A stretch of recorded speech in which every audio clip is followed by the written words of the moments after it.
All right, Adam and Burble Guitars. Welcome to the Cigar Box Guitar Builder. Just a really little quick one today, a little catch up on the fretless piezo powered Cigar Box guitar. Here it is. All right, you can see we're almost there. Get that light out of the way there. We are almost there. All right, so I'm just going to give you a little bit of a look inside to see what we're doing. Now, I am doing something a little different with this. I'm actually using a rod piezo, which I don't normally do. Normally I use disc piezos. I've never had luck with rod piezos, but I've got some and I just thought I'll give it a try again. So here it is. You can see it's glued in place here, right under where the bridge is going to be. We've got a cutout there, which will give us a little bit of resonating space, I'm hoping, on the top. As I said, I don't usually use these particular boxes for the piezo-powered cigar box guitars, because I generally charge a bit less for them. Although you can see there's a fair bit of work goes into it. So here I've got the rod piezo. Now, with this, that's the volume control up here. So this is going to have to get wired to here. But if I pull this apart, I need a little bit of light. I hope that's okay.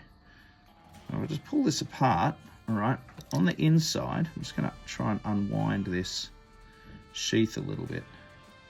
So this braided material acts in two ways. It does act a little bit as a shield for UF interference. But it also acts as the earth. So what I've got here, I'll just pull that apart if you can see that. I'm just going to wind that up now. I don't have my soldering iron on, but let's see if we can. I wasn't planning on doing any more work on this today. I was almost to the point in the shop where I've finished off doing a heap of stuff. Here, while that's heating up, I'll show you the other two I'm working on. You stay.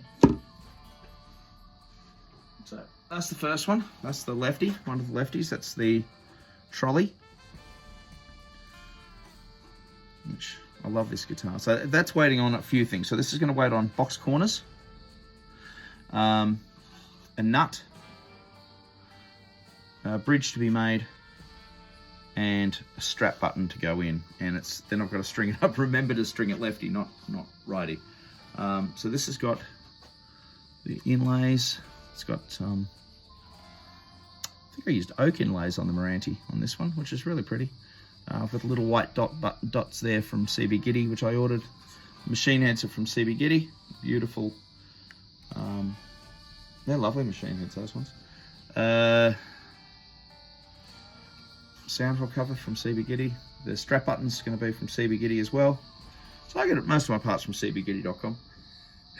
Had to put that in there, guys. And yeah, so it'll be a hardwood nut. I'll probably use some rosewood for it. And I'll probably use some rosewood for the bridge here as well. So that'll be done. Then I've got the other one, which is Beauty. And that's for a client as well. Not Beauty, sorry. Tiamo. And again, similar type of setup. So this is the same kind of idea. You got volume control here to control the piezo, which is mounted under there. It's a disc piezo. We've got the acoustic string retainer pins. A bit of fancy. It's my homage to Daddy Mojo. Also, the same machine heads as the other one from CB Giddy. Fret wire as well. And that's a Lefty as well. So that gets strung that way. It's weird. I want to play it like that, but I can't. Okay, play it like that and I'm all messed up. So, all right, let's see. So that's just a little catch up with those. Yes, we should be right. All right. So first thing I'll do is I'll tin the we don't have to use flux in Oz. you generally find that there's flux in the solder already. So I'm gonna 1, 2, 3 heat.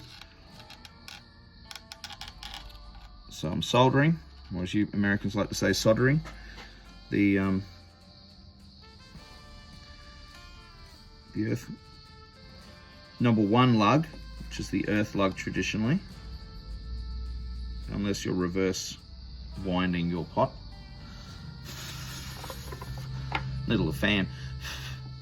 And one thing I didn't do is I didn't just snip the wire. So you'll be able to see with me whether or not this thing's actually gonna work. Because I've never had luck with, I don't know what it is. I'm hoping it's going to change, because I do like the sound that people get from rod piezos. I really, really do. I think Shane Spiel uses them all the time. So I don't know, maybe I'm doing something wrong, or have been doing something wrong. So excuse me while I just hold this up like this. I know you can't really see, but okay. I'm going to solder the pickup to lug number 3.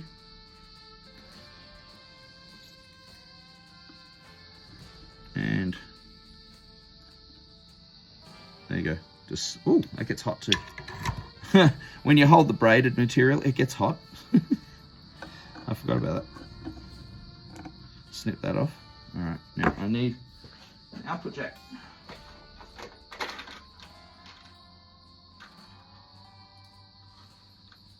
Oh, I have 1 left. I have 1 left. I have to order some more from Mr. Ben CB Giddy.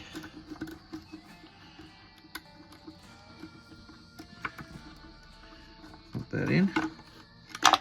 Why can't I do it? Why can't it go in? It will. Yes, it will. Put it like there. Come on, get in there, you bastard. You bastard. There it is. It's in.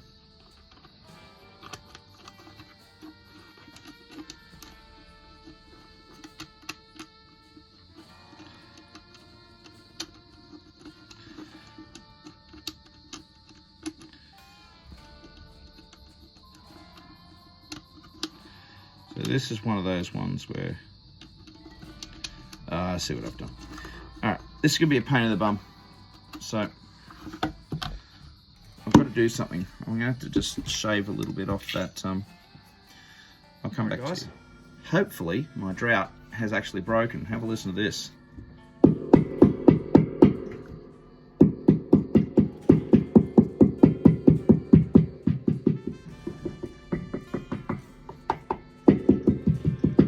Sounds great.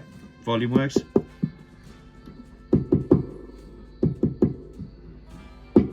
Actually, this is a really good time just to kind of prove something to you guys. Piezo pickups, the secret to using piezo pickups if you're building with them, okay, is this. Use volume control. And I've said this a few times, but this is a really good indication of what we've got. I've got an old 1985 Fender Studio 85 amplifier. It's as noisy as hell, picks up all the RF interference, but I love it. It's just got a really great tone, and it rocks. This guitar, this particular guitar, has a rod piezo in it, so it's going to get screwed down. I don't glue them shut, so we're going to see how we go. But if I press this down as though it's under string tension, now have a listen. Now this is with the volume all the way up. I think that's going to be a really nice tone. Sometimes with the piezo pickup, it can be a bit brittle, a little bit high. The secret to that is just rolling the volume control down just a tiny bit. So it will change the tone, but without dropping off the volume. I'm not sure if you can hear that. It does actually take a little bit of that high end off. Once this is done, on the next video, I'll actually show you what I'm talking about. But yeah, so this is pretty much ready to go. It's glued and screwed in, bolted in. We're basically just up to that point where we're just going to let the oils dry a little bit more. Got to put a nut on and a timber bridge. I do like using timber bridges. It's a little bit more subtle than screws and things like that. And you notice the side there, so I've kind of gone on the side, put the dots in so you can see where you are. That way I know that if I've got my slide and I'm playing with a slide and I want to be on the 5th fret, I'm going to be on the 5th fret because I can see it on the side there, but I can also see where the 5th fret is situated in front of the little dots. So just like a normal guitar, just like a normal fretted guitar, treating these like frets. So anyway, that's some good news. We'll see how we go. Next video you'll get of this one will be of the guitar complete and a test drive.